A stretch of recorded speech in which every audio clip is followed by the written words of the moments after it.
la incertidumbre te invade. Es momento de avanzar. ¿Cuándo acabará esto? ¿Acabará esto?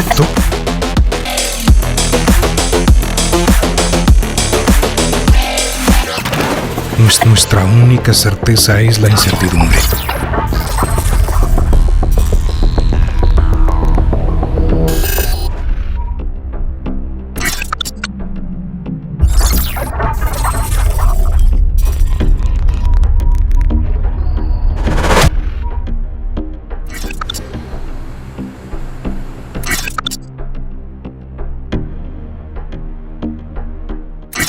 Maca Rotter ha sido nombrada dentro de las 100 mujeres más influyentes en los negocios en México por 9 años consecutivos.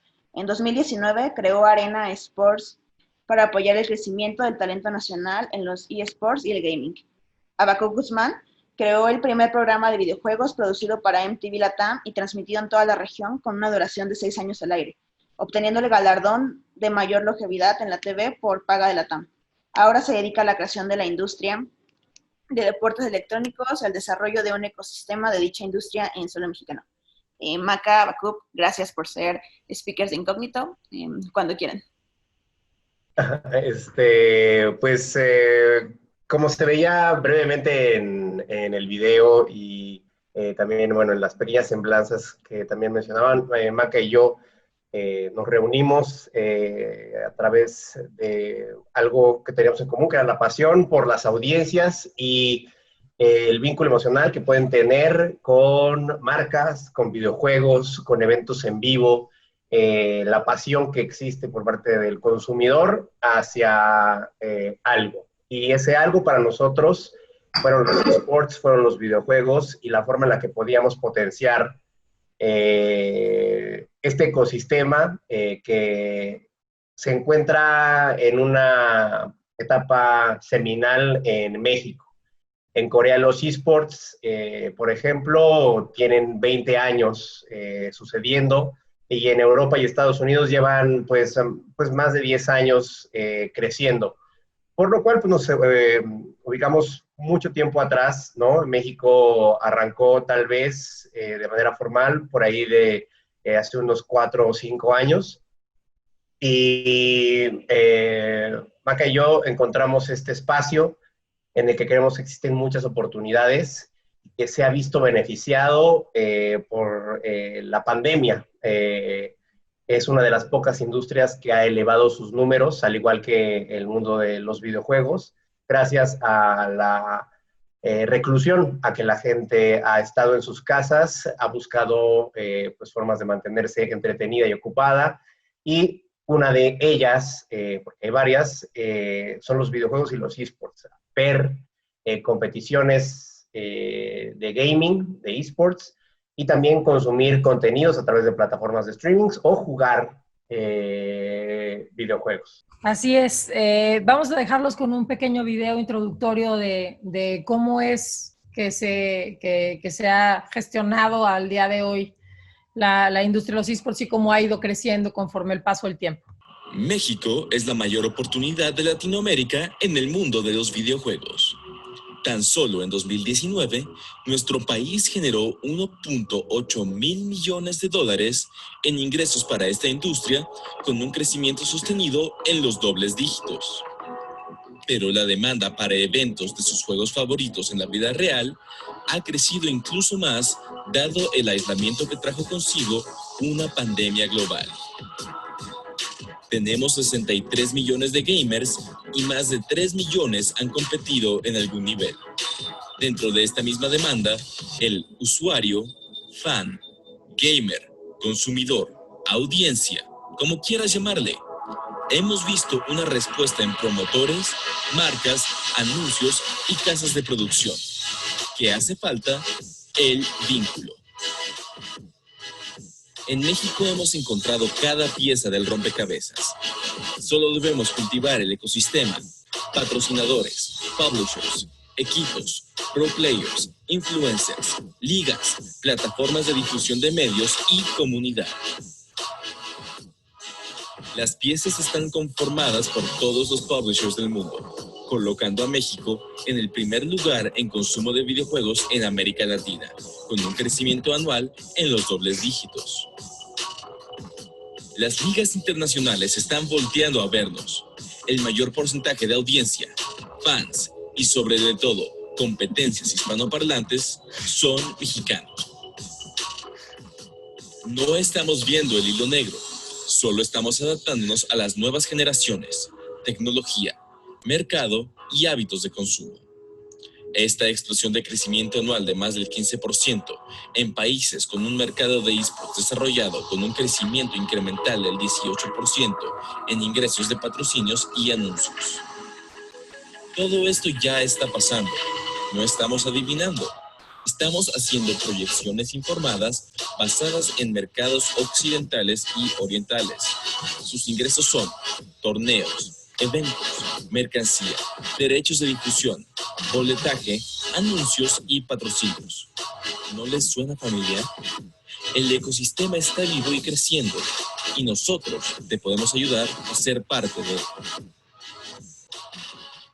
Esta es la industria a la que pertenecemos y a donde nos hemos decidido abocar, ¿no? Y aventar de cabeza, porque es por lo menos en mi caso, y me atrevo a pensar que en el caso de Ava también, pues siendo unos apasionados de las audiencias, como lo comentaba él, pues lo que encontramos es un mercado subatendido, con una gran necesidad de ser tomado en cuenta, pero sobre todo con un gran poder adquisitivo, como podrán ver, que pues no estaba siendo ni explotado ni detectado, no solo por las marcas, sino incluso por los medios, ¿no?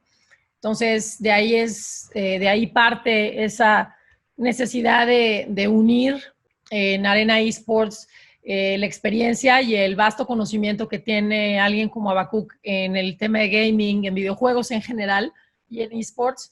Y por otro lado, la pasión y los años de experiencia de marketing, creación de marcas y explotación comercial de las mismas del equipo que conforma de este lado.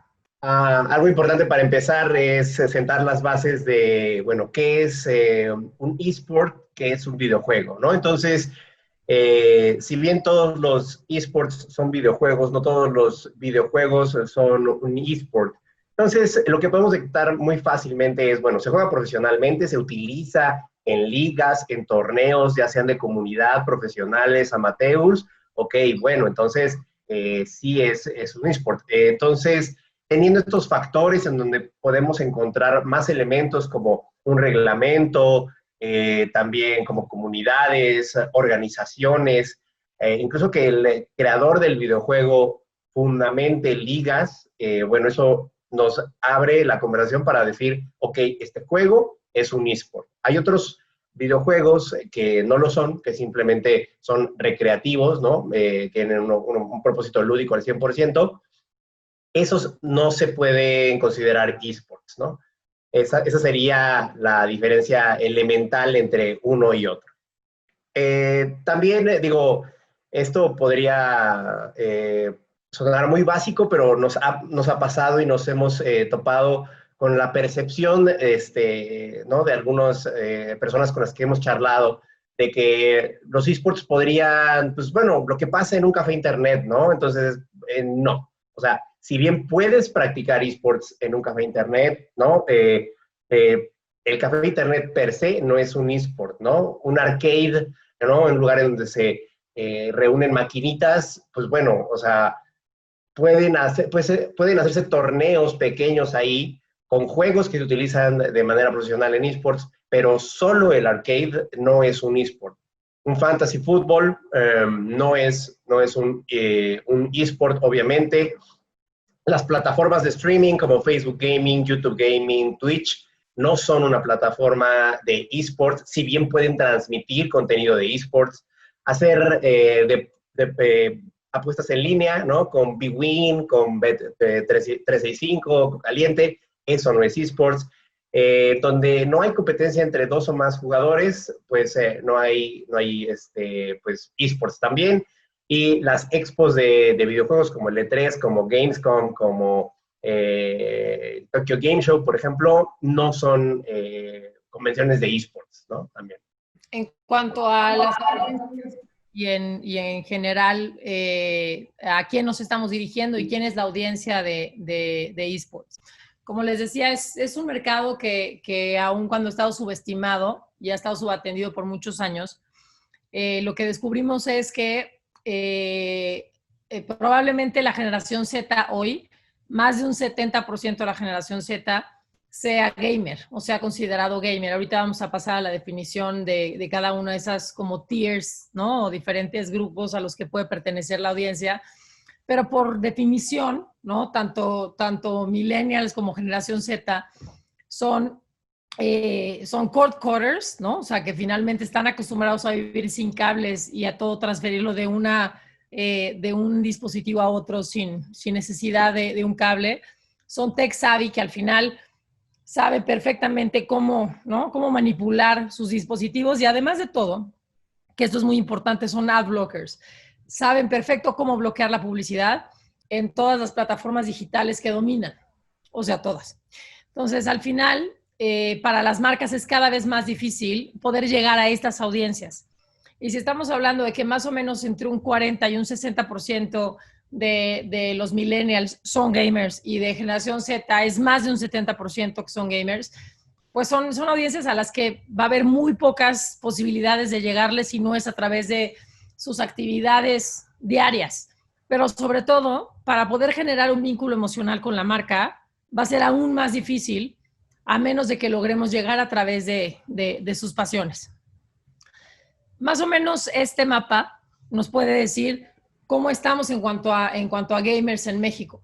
Son cerca, hay diferentes fuentes, ¿no? Que hablan. Newzoo es una, Nielsen es otra, la unidad de inteligencia también es otra, pero al final todas coinciden en que más de la mitad de la población en México puede ser considerada gamer, arriba de 50, 60 millones. ¿Cómo dividimos a estos grupos de personas que son todos considerados gamers?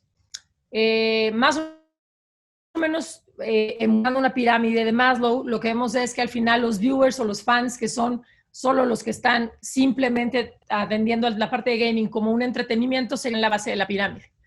Los pros son aquellos que juegan entre 8 y 10 horas diarias. Es un entrenamiento de alto rendimiento. No es solo esa imagen que tenemos de esa total y absoluto antisocial que está encerrado en un sótano metido en su computadora todo el día. Es alguien que tiene una meta en la vida y que además cobra por eso. O sea, se convierte en su forma de vida. Normalmente utiliza productos de gama alta, precisamente por la demanda tecnológica que esto le da.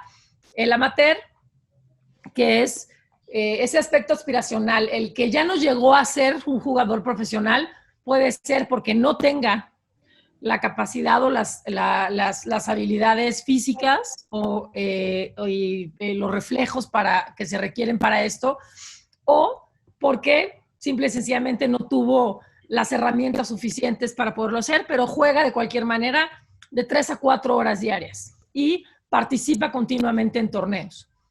Los casuales, que son los que normalmente pueden utilizar su smartphone, que es en donde ya entro hasta yo en la categoría de gamers, de ahí a que venga un número tan grande, que es cualquiera que esté jugando Candy Crush o Solitario en su teléfono, entraría dentro de estos, ¿cómo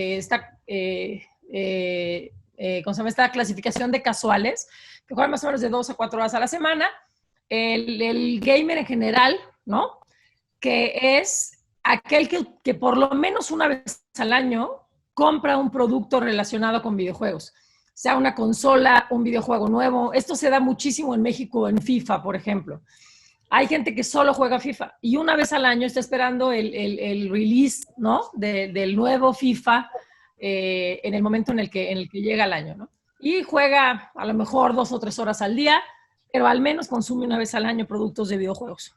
Y los viewers, que no tienen tiempo para jugar, pero se entretienen viendo a estos jugar.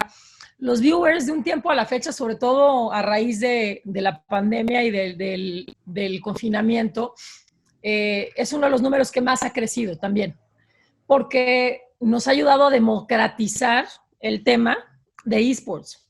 El caso, por ejemplo, el caso de la E-Liga MX, que es un caso muy polémico, sobre todo entre los que son tanto amateurs como pros, ¿no? El gamer profesional o el gamer de hueso colorado le cuesta un poco de trabajo el tema de algo como la E-Liga MX, porque al final pues no son profesionales de FIFA los que están jugando, ¿no? De Electronic Arts. Son profesionales del fútbol, soccer, y no es lo mismo jugar con los pies que con las manos, evidentemente. Entonces, eso lo convierte en un tema de entretenimiento puro que ha jalado audiencias mucho más lejanas, pero nos ha abierto un panorama muchísimo más grande al tema de esports y de gaming, ayudándonos a profundizar un poquito más en el entendimiento de las audiencias. Retomando también un poco el tema de los juegos, bueno, ¿cuáles son los juegos más importantes que podemos encontrar en el mundo de los esports? Y pues hay muchísimos, ¿no? Estos son algunos que vemos ahí. Hay ligas profesionales muy bien armadas, por ejemplo la de Call of Duty, que tiene un deal impresionante con YouTube actualmente. FIFA tiene series globales, Street Fighter tiene también un serial internacional que hace paradas en todos los continentes. Rocket League es una combinación muy interesante entre automovilismo y fútbol y es muy vistoso, visualmente es fácil de entender a la vista. Hay otros juegos de estrategia militar como Rainbow Six Siege, en donde pues escuadrones de jugadores se enfrentan en un mapa hasta eliminarse y el equipo que elimina al contrario pues es el que gana. Y hay también juegos como Apex Legends, que son Battle Royale, y hay varios tipos. En cuanto a los juegos que acabamos de ver y muchos otros que son propios de los esports, la forma de entenderlos que nosotros pensamos es la más sencilla, es definirlos por sus géneros, ¿no? Y el primer género que nos encontramos acá son los MOBAs, que esas siglas obedecen a Multiplayer Online Battle Arena, ¿no? Entonces, en ese contexto nos vamos a encontrar juegos como League of Legends, por ejemplo, que está hecho para computadoras simplemente en este momento, en donde se enfrentan varios jugadores en un mapa con una disposición en la que en diferentes esquinas se encuentra la base propia y enemiga, entonces hay que eliminarla, ¿no? Entonces, esto es el juego más visto en esports a nivel mundial. Tiene la final pues más grande que podemos ver de estos eventos y su audiencia, la verdad es que es masiva porque además es un juego free to play, es un juego gratuito, no tienes que pagar para tenerlo, lo mismo que podemos ver con Dota 2, que es un juego también del mismo género, que incluso algo muy interesante es que su bolsa de premios se acumula gracias a los gastos que hacen los jugadores de a pie, que están jugando el juego diariamente, comprando digital goods, ¿no? O sea, o cosméticos, ¿no? Que son estas armaduras, escudos, espadas que yo quiero tener para mi personaje, que lo haga diferente al que tengan todos los demás. Los first person shooters, o haciendo la traducción al español, serían pues gatilleros en primera persona, son juegos de disparo en primera persona, y aquí podemos encontrarnos a juegos como Counter-Strike Go, que es un juego pues ya de muchísimos años que podemos encontrar. Ahora ha salido un nuevo juego por parte de Riot Games, los creadores de League of Legends, que se llama Valorant, salió el 3 de junio y ha reportado números impresionantes, y para el próximo mes ya empezaremos a ver competencias de este juego. Entonces es muy importante porque este juego es de mucha tradición y ha también tenido un similar ahora con Valorant de Riot, abriendo pues también más la posibilidad para pues, más gente jugarlo. Overwatch es otro juego de disparos, es creado por Blizzard, Activision. Blizzard ha hecho juegos como World of Warcraft, pues bueno, juegos de estrategia en tiempo real, y Overwatch es un juego competitivo que tiene también una liga que se llama la Overwatch League en Estados Unidos. Tiene un sistema muy parecido al sistema de franquicias de la NFL, y es un juego de disparos que este año también verá el lanzamiento de su secuela, y la verdad es que ha sido muy interesante porque, a diferencia de los otros, este sí hay que pagar por él, ¿no? Hay que pagar un esquema tradicional, ¿no? De yo compro mi juego y yo lo puedo jugar con más personas. El Battle Royale es aunque tal vez ustedes no lo sepan, pero este es el género que tal vez conocen muchos o juegan algunos de las personas que ustedes conozcan, que son adeptas a los videojuegos. Fortnite es un juego que todo mundo ha tenido en la cabeza de alguna manera, porque más allá del juego hemos visto que han hecho integraciones con Marvel, por ejemplo, ¿no? Vimos a Thanos en el juego, en Fortnite, también vimos conciertos con Marshmello, ¿no? Entonces, ha habido eventos masivos que han llevado a Fortnite al mainstream, ¿no? Así como Mario Bros. Está en el top of mind, Fortnite ahora lo está en el top of mind de pues, mucha gente. Free Fire es un caso muy interesante, es otro Battle Royale, que haciendo un par de pasos atrás, el género de Battle Royale apela a que en un mapa inmenso se sueltan muchísimos jugadores de manera simultánea, y el ganador o ganadores, porque se puede jugar por equipos, por dúos o escuadrones, el ganador o los ganadores son aquellos que sobreviven al final, que quedan hasta el final. Entonces, Free Fire es un caso muy interesante en Latinoamérica, porque además es un juego que no tiene mucha referencia en Estados Unidos. En Estados Unidos casi nadie conoce Free Fire. El tema es que en ese mercado se conoce más PUBG, por ejemplo, o Fortnite, porque el poder adquisitivo de esos mercados permite que los usuarios tengan terminales, smartphones de gama alta, mientras que en Latinoamérica, si bien la gente tiene smartphones, no son smartphones de gama alta. Y este juego está optimizado para que se pueda correr en cualquier tipo de terminal, lo cual hace que su masificación sea brutal y que Latinoamérica sea un pilar muy importante para este juego, por ejemplo. Estos son, pues, es una comparación muy rápida de, a nivel monetario, cuánto representa, por ejemplo, la bolsa de premios que tiene el Abierto de Tenis de Estados Unidos, 57 millones de dólares. Bueno, pues después este campeonato que se llama The International de Dota 2, en el mismo año, está en el segundo lugar de los mejores pagados de todo el planeta, con 34 millones de dólares. Y después está la Fortnite World Cup, ¿no? Que estuvo en 30 millones. Y de ahí, eventos de fútbol, la Libertadores, la Confederaciones, automovilismo, lo cual sin duda nos empieza a mostrar que esto es muy serio, que hay mucho dinero involucrado para los que juegan y pues para la base de jugadores que está ahí. En cuanto a los demográficos de las audiencias de esports, como les comentaba en un principio, y por lo que creo han podido ver también el tamaño de las bolsas de premios, que cada vez es más grande, es precisamente para poderlo hacer también muy interesante para todas esas personas que participan, y como un tema de entretenimiento también. Entonces, muchas veces existe la distorsión de la realidad de que los videojuegos son para niños. Cuando, si se fijan en la primera gráfica de arriba, del lado izquierdo, pues se darán cuenta de que la masa, la mayor cantidad, ¿no?, de jugadores están arriba de los 16 años y abajo de los 35, 40 años. Entonces, realmente no son los niños los que juegan videojuegos. Hay muchos, sin duda, pero no ese es el mercado al que le hablamos, sobre todo cuando hablamos de esports o de videojuegos un poco más elaborados. En cuanto a su educación, en la preparatoria es precisamente en donde vemos un despunte muy importante de jugadores, tanto profesionales como amateur. Y hacia allá es hacia donde le dirigimos la comunicación desde el punto de vista de marcas, pensando en estas audiencias, ¿no?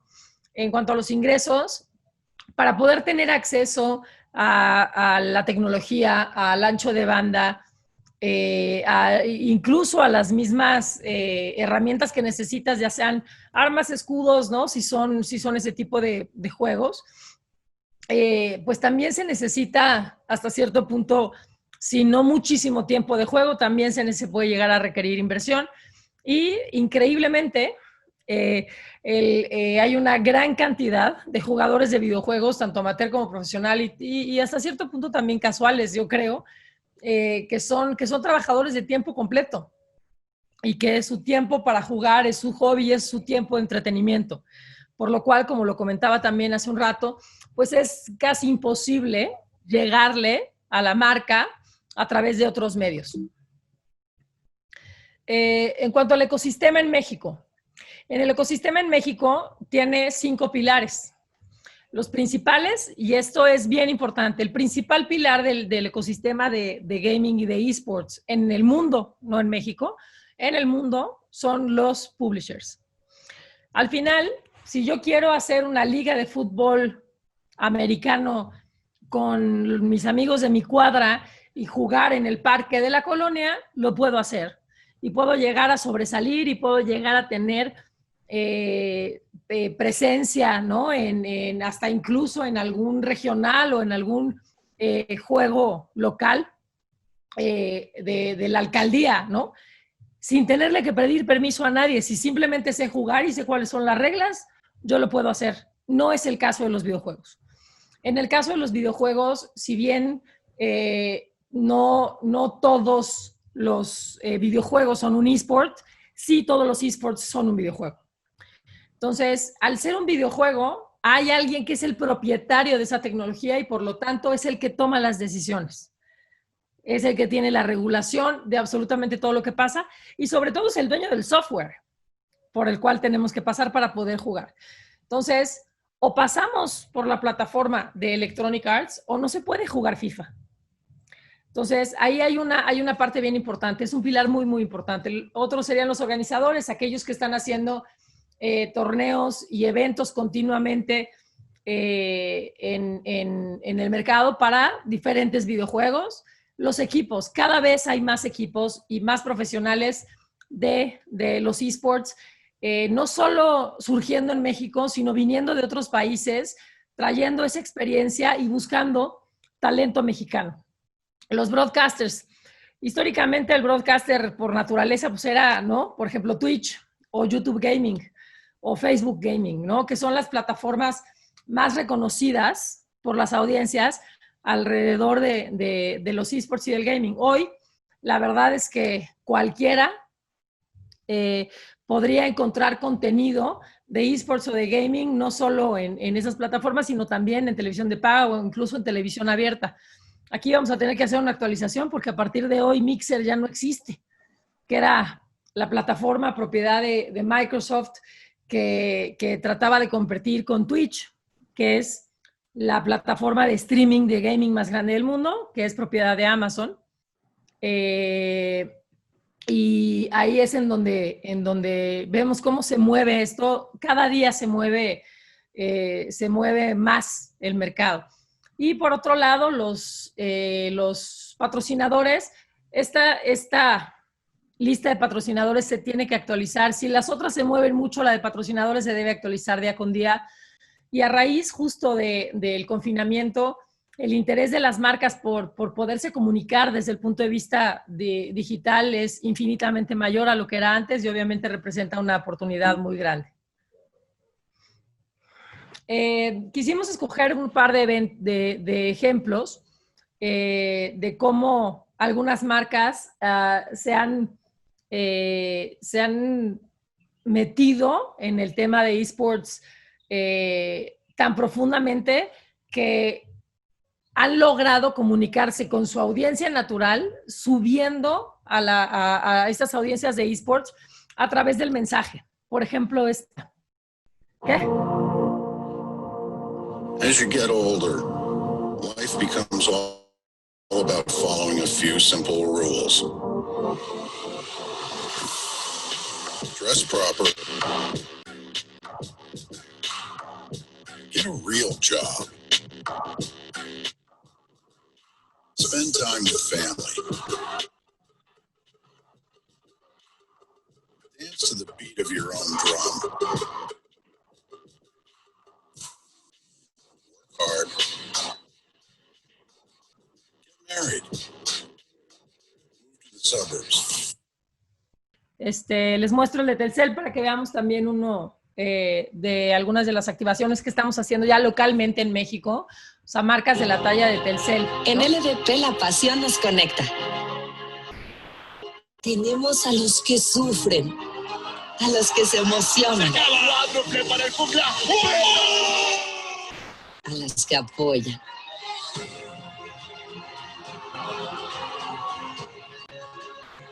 a los que sobresalen.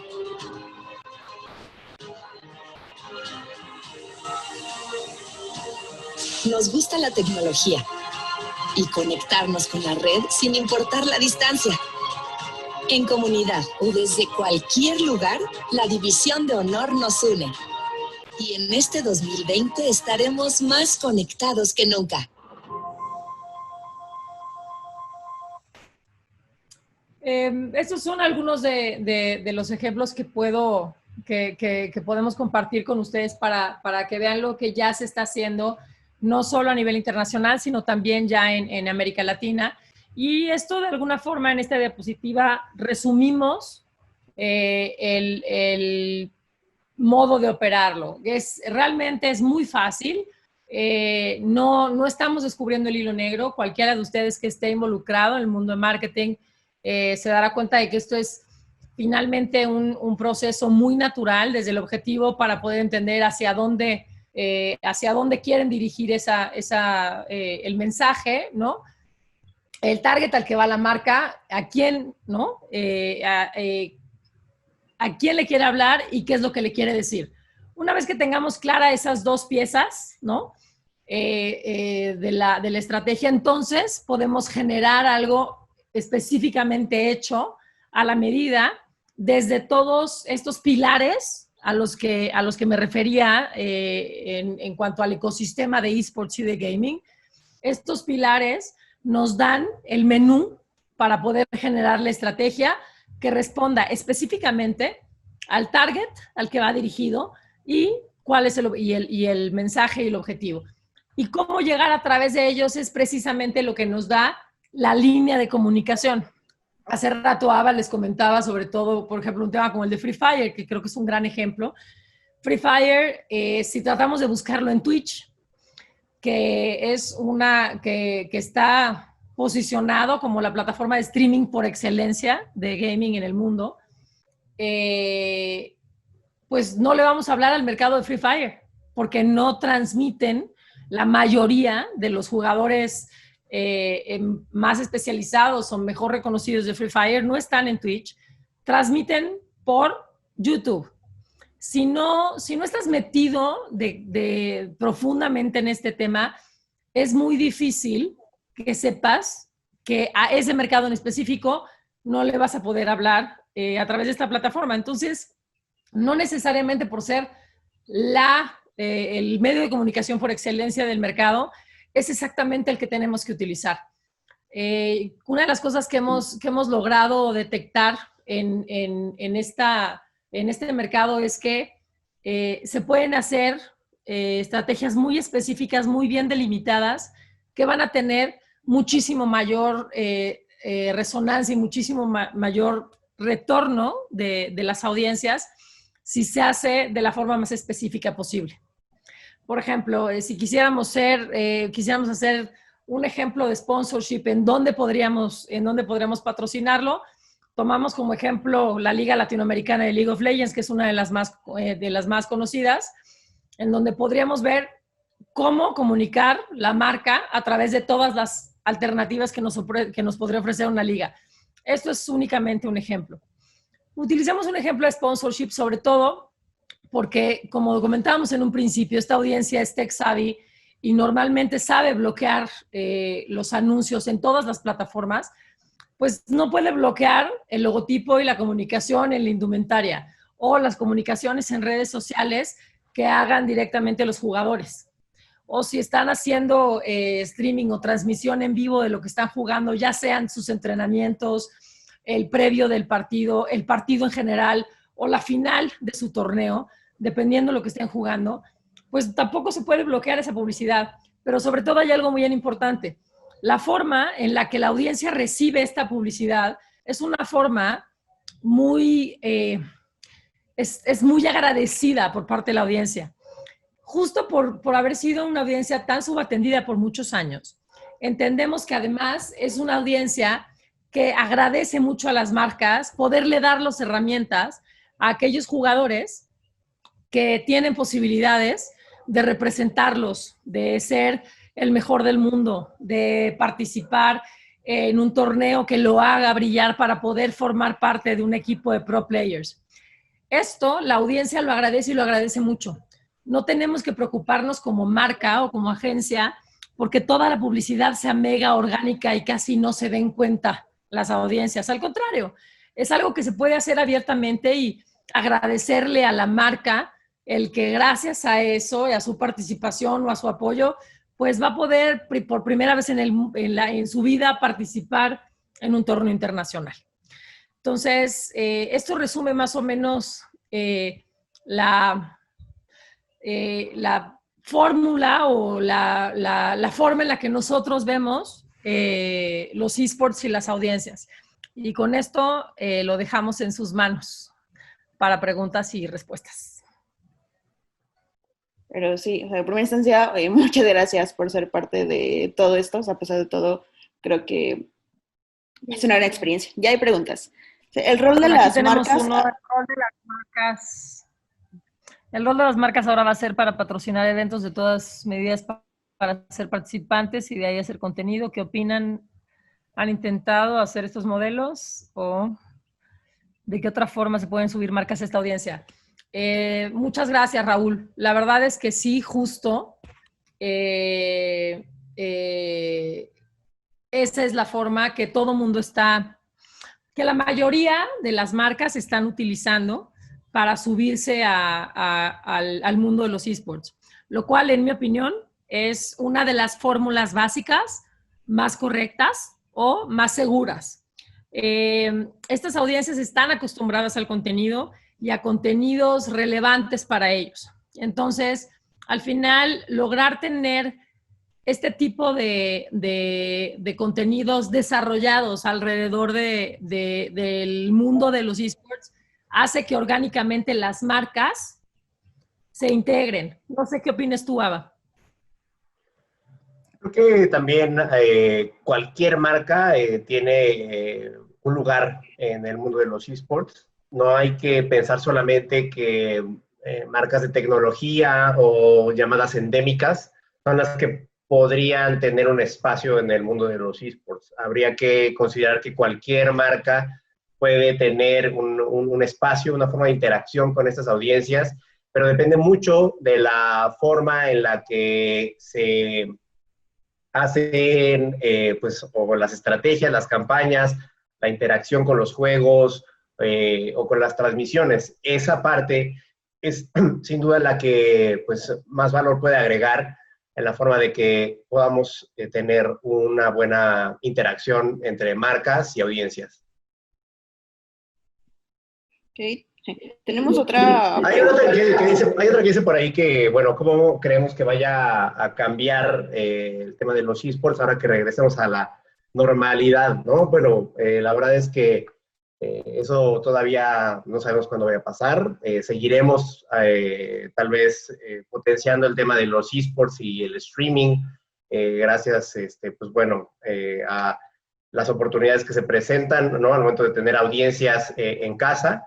Pero creo que lo que nos ha ayudado es algo que decía Maca al principio, con lo de Azteca, por ejemplo, y Luis García narrando la E-Liga MX, ¿no? O sea, lo que tuvimos fue, apresuramos muchísimo la masificación a otras audiencias que no son el nicho natural con el tema de los esports.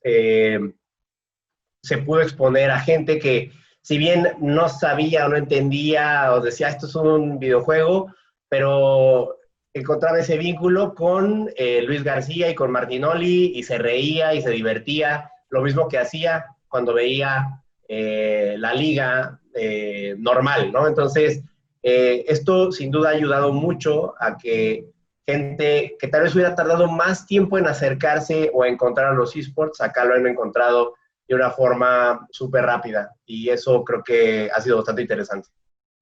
De verdad, muchas gracias por ser speakers de Incógnito y por ser parte de pues todo esto que estamos haciendo. Y bueno, los invitamos a todas las otras charlas, también a ustedes, Maca y Habacuc, o sea, ya tienen la agenda de todas, entonces pues va a ser un placer para nosotros que nos puedan acompañar. Y gracias por todo. Muchas gracias. Bueno, muchas gracias a ustedes.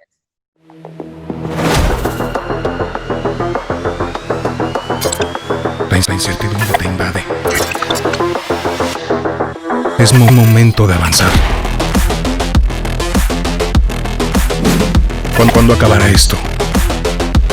¿Acabará esto?